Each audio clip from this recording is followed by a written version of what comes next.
नमस्कार दोस्तों। आज हम लोग रीजनिंग के एक महत्वपूर्ण क्वेश्चन हमेशा एक प्रश्न पूछे ही जाते हैं और उस प्रश्न के टाइप 1 का आज हम क्लास ले रहे हैं। उसमें बेहतरीन ट्रिक है, किसी भी प्रश्न को आप सेकंडों में बना देंगे। प्रश्न इस प्रकार रहते हैं कि इसमें से जिस प्रकार मैंने आपको इस आकृति दिखाए हैं, इस तरह के आकृति प्रश्न एग्जामिनेशन में दे दिए जाते हैं और पूछते हैं कि निम्नलिखित आकृति में कितने त्रिभुज हैं। तो इसमें से कोई इस तरह के ट्रायंगल या इस तरह की आकृति दे देंगे, फिगर दे देंगे, फिर आपसे प्रश्न पूछे जाएंगे इसमें कितने ट्रायंगल हैं। इसी तरह फिर रेक्टेंगल पूछे जाते हैं, स्क्वायर पूछे जाते हैं। इस सब बेहतरीन ट्रिक बताएंगे और एक नहीं दो तरह से बताएंगे किस तरह के प्रश्न कैसे किए जाते हैं। तो हम लोग स्टार्ट करते हैं आज के सेशन को और देखते हैं कि कैसे ये बनाए जाते हैं। पहले इजी से फिर टफ की ओर चलेंगे हम लोग। तो पहले जो हम देखते हैं कि एक सिंपल सा त्रिभुज है जिसमें ये नंबर ऑफ 1 है त्रिभुज। इसमें देखते हैं कि एक त्रिभुज में जो है एक बीच में एक लाइन जो है खींच दी गई और इस लाइन खींच दिया गया कि इसका मतलब है कि ये 1 और ये 2 त्रिभुज है। और इस प्रकार हम क्या करते हैं कि ये जो त्रिभुज है इसके जो बेस हैं, इस बेस को हम लोग आधार मानते हैं और इस आधार के अनुसार हम लोग काउंट करते हैं। तो बेस देखिए, बीच से एक त्रिभुज दिया है, यानी मतलब ये हुआ 1 और ये हो गया 2। बीच में प्लस करते हैं, दोनों को जोड़ देते हैं, आंसर कितना हो गया 3। तो इस फिगर में टोटल त्रिभुज कितने हो गए 3। समझ गए होंगे। अब अगले प्रश्न हम चलते हैं। इसमें क्या किया गया कि एक त्रिभुज है ये बना के और इसमें 2 लाइन कर दिया गया। तो ये आपका 1, ये आपका 2, ये आपका हो गया 3। कुछ मत कीजिए, प्लस कर दीजिए। कितने हो गए 3 2 5 1 6। बस बेस को काउंट कर लेना है। नेक्स्ट फिर चलते हैं, कितना भी रहे आपका आंसर इजी हो जाएगा। अब नेक्स्ट क्वेश्चन में इसी तरह क्या करेंगे, 1 2 3 4। अब 1 1 2 3 4 यही है बेस जो हम काउंट किए। अब सबको क्या कीजिए, जोड़ दीजिए। तो 1 2 कितने हो गए, 4 3 7 10। तो इस त्रिभुज में टोटल कितने त्रिभुज इस आकृति में हो गया 10 त्रिभुज। नेक्स्ट देखिए, बस बेस को काउंट कर, बेस को पकड़े रहिए। इसमें भी क्या किया गया है, एक त्रिभुज है, इसमें 2 लाइन खींचा गया। इसका बेस हो गया 1 2 और ये 3, मतलब हो गया 6। बीच में एक लाइन किया गया, मतलब 1 2 3, ये हो गया 6। टोटल कितने हो गए 6 और 6 12। अब उसको हमको काउंट नहीं करना है। अब मान लीजिए कि यहाँ दे दिया गया कि 1 2 3, मतलब हो गए 6। कितने बेस हैं, 1 बेस 2 बेस, तो 6 × 2 = 12। समझ गए। यदि यहाँ तीसरा रहता तो क्या करते, × 3 6 18। समझ गए। तो इस प्रकार आप इस प्रश्न को किसी भी तरह बड़े बेस पे आधार पे आप इसको कर सकते हैं। ये आपका आंसर आपको बताना है। 1 2 3 4 5 6 7वां जो क्वेश्चन है इसका आंसर आपको बताना है कमेंट बॉक्स में। 7th का 8 में भी क्या करना है, 1 2 1 2 3 1 2 3 4, यही है ना। ये जो क्वेश्चन है इसमें बेस 1 बेस 2 1 2 3 1 2 3 4। तो ये जो 4 बेस है और सबको जोड़ दीजिए, ये 4 हो गया, ये आपके 1 2 3 हो गया और ये आपके 1 2। तो 1 + 2 + 3 + 4, 4 3 7 1 10, ये हो गए 10। ठीक। इसके बाद है 1 2 3, 3 का क्या हो गया 6। ये है 1 2 कितना हो गया 3, टोटल कितना हो गया 19, मतलब इसमें टोटल त्रिभुज कितने हो गए 19। समझ गए होंगे आप, कितना इजी है, सेकेंडों में बनेगा।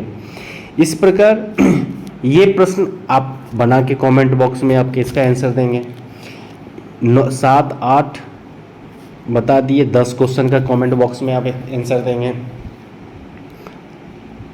ठीक, बस बेस मान के आप बना लीजिएगा, आंसर आपके हाथ में होगा। नेक्स्ट है तो देखिए इसका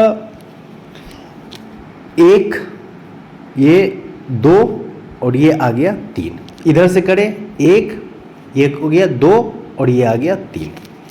तो इधर से एक भाग लिए तो कितना आ गया 6, इधर से एक भाग ले लिए आ गया 6, दोनों को क्या किए 12।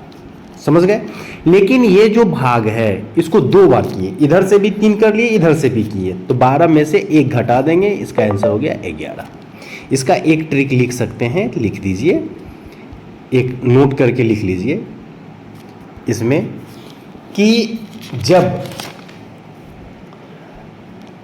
2 बार किसी घर को 2 बार गिना जाता है तो 1 घटा देते हैं। जब किसी घर को 2 बार गिना जाता है तो 1 घटा देते हैं। तो इस जो घर को है 2 बार गिना जाता है, 1 2 3, 1 2 3, तो मतलब यहाँ पे 3 मतलब 6, इधर से 3 6 12, ये घर को दोबारा गिना मैं, इसलिए -1, 12 में से -1 11 मेरा आंसर आ गया।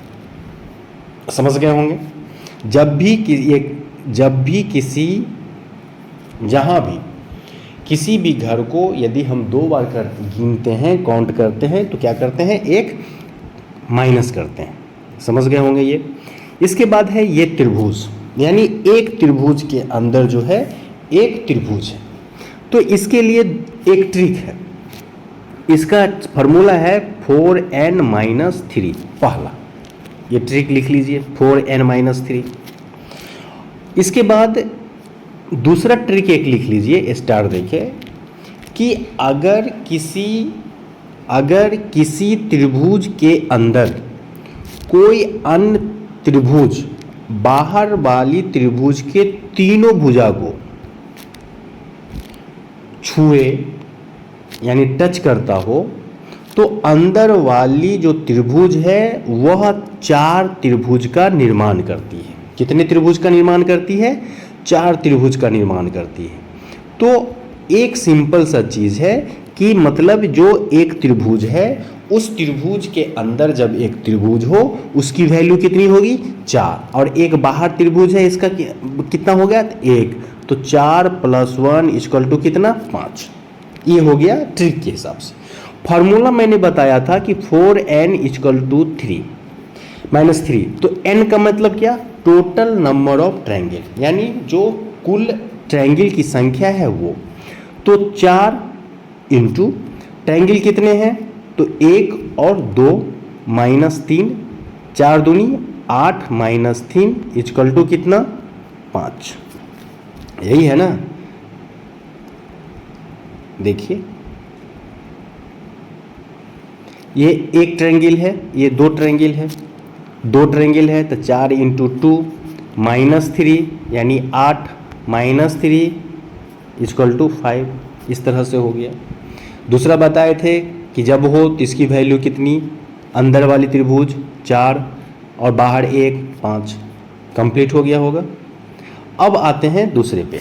देखिए अब यहाँ पे भी क्या देखें कि यदि एक इस पे चलें, यदि हम इस पे चलें कि 4n-3 पे, तो 4 इंटू n कितना त्रिभुज? 1 2 3 इंटू 3, 4 तिया 12 -3, तो टोटल नंबर कितना? 9। कोई दिक्कत?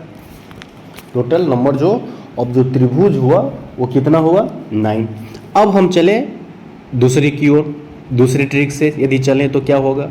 दूसरे ट्रिक में क्या गया? इसका वैल्यू कितना? 4। इसके अंदर जो त्रिभुज है उसकी 4, मतलब एक जो ये त्रिभुज है इसका वैल्यू 4, इसके बाद ये जो त्रिभुज है इसकी वैल्यू 4, तो 4 और 4 कितना हो गया? 8। एक जो बाहर का त्रिभुज है 1 = कितना? 9। समझ गए? नेक्स्ट चलिए, यानी सेकेंडों में बनेगा। इसमें क्या है कि एक त्रिभुज के अंदर एक त्रिभुज है, मतलब इसकी वैल्यू होगी 4। सिंपल सा चीज है, एक त्रिभुज है और इसके अंदर है कितना? 4। एक पूरा त्रिभुज है मतलब 1। इतना तो समझ गए। अब देखिए एक त्रिभुज को क्या किया गया? बांट दिया गया। कितनी बार बांटा? 1 2 3, यानी 3 दूनी 6, 6 4 10 1 11 आंसर।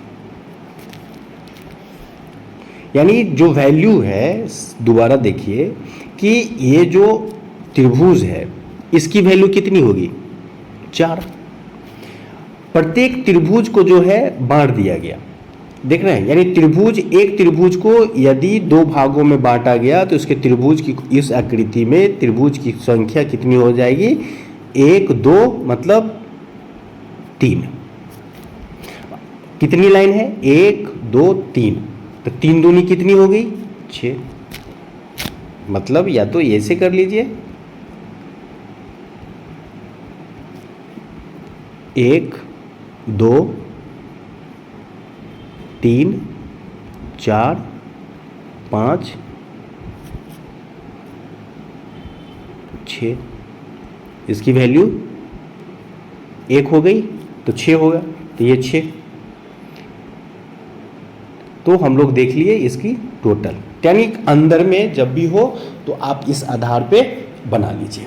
इसीलिए ये प्रश्न जो है आप बनाएंगे, आपका ये दे दीजिए होमवर्क रहा, आप कमेंट करके बताएंगे। अब देखिए इस प्रश्न को कैसे बनेंगे, बहुत बेहतरीन। लड़के छोड़ देते हैं, नहीं तो एक सिंपल सा ट्रिक सभी लगाते हैं कि नंबर ऑफ संख्या ऑप्शन में जो ज़्यादा रहता है उसे हम लोग मार दिया जाता है। लेकिन कितना इजी बनेगा ये देखिए। इसको बनाने के लिए कुछ करना नहीं है। पहला जो ट्रिक है वह ट्रिक है कि काउंट कर लेते हैं। देखिए जो बेस, यानी जो बेस से लगा हुआ हो चारों तीनों तरफ से, उस घर को हम लोग क्या करते हैं, काउंट कर लेते हैं। तो काउंट करने पे क्या होगा, तो हम लोग देख रहे थे कि इसमें कैसे होगा। तो इसमें देख रहे हैं कि टोटल घर देख लेंगे बेस का, तो 1 2 3 4 5 6, 1 2 3 4 5 6, 1 2 3 4 5, ये 6। यानी जिधर से भी देखे हम, मेरा जो घर आया वो 6 आया। इसके लिए बस एक बेहतरीन ट्रिक है, इसको याद रखिए। जब भी इस प्रकार के प्रश्न हो तो इस प्रकार, यानी एक याद रखिए, 1 मतलब यहाँ लिखते हैं 1 का मतलब 1, 2 का मतलब 5, 3 का मतलब 13, 4 का मतलब 27, 5 का मतलब 48, 48, 48, ये 48। इसके बाद 5 हो गया, 6 का मतलब 78, 7 का 118, 118, और ये आ गया 8 का 170। तो सिंपल सा चीज़ है, इसको आप एक जगह लिख लीजिए। 1 का 1, 2 का 5, 3 का 13, 4 का 27, 5 का 48, 48, 6 का 78, और आपका 7 का जो है 118, और 8 का 170। याद कर लिए। अब जब ये हम याद कर लिए हैं, एक जगह लिख लिए हैं, तो देखिए टोटल नंबर ऑफ घर कितना हुआ, 1 2 3 4 5 6, मतलब 6 है 78। इसका त्रिभुज का आंसर हो गया। समझ गए, समझे कि नहीं? क्या करेंगे, जो मैंने बताया कि टोटल नंबर ऑफ घर गिन लेंगे, 1 2 3 4 5 6, मतलब इसका आंसर 78 होगा। यदि यहाँ 5 होता तो 48 होता, यदि यहाँ 7 होता 118 होता। तो इस प्रकार आपका ये प्रश्न एकदम मिनटों में बनेगा, सेकेंडों, मिनटों में नहीं सेकेंडों में बनेगा। तो इस प्रकार के प्रश्न घबराइए नहीं, बेहतरीन ट्रिक है। यदि आप इसको बना के आप मुझे बताइए इसका आंसर क्या होगा, लास्ट वाले का कमेंट बॉक्स में बताइएगा। रीजनिंग का इस तरह सेकेंडों में बनने वाले ट्रिक, बेहतरीन ट्रिक, अब लगभग 1-2 दिन के बाद हम टाइप 1 है टाइप 2 भी देंगे।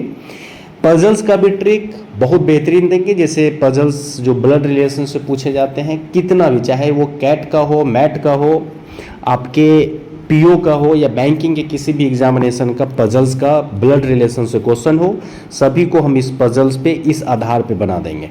इस 3 जनरेशन का हो या 4 जनरेशन का हो, इस आधार पे बनाएंगे। न तो आप किसी बुक में देखेंगे और न तो कोई बताने वाले होंगे। तो इसलिए इसको यदि अच्छा लगा हो बिल्कुल शेयर कीजिए, सब्सक्राइब तो बिल्कुल कीजिए, ठीक है। इसके बेहतरीन ट्रिक के साथ फिर हम आप लोग को सिखाएंगे और इजी ट्रिक में, इसी तरह देहाती मैथमेटिक्स भी आपको देहाती ट्रिक के साथ लाएंगे।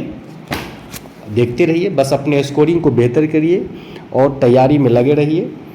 और क्यों जब तक प्रैक्टिस नहीं करेंगे तब तक आपकी स्कोरिंग आगे बढ़ेगी नहीं, ठीक है। तो फिर हम लोग नेक्स्ट वीडियो में मिलते हैं नए ट्रिकों के साथ। धन्यवाद।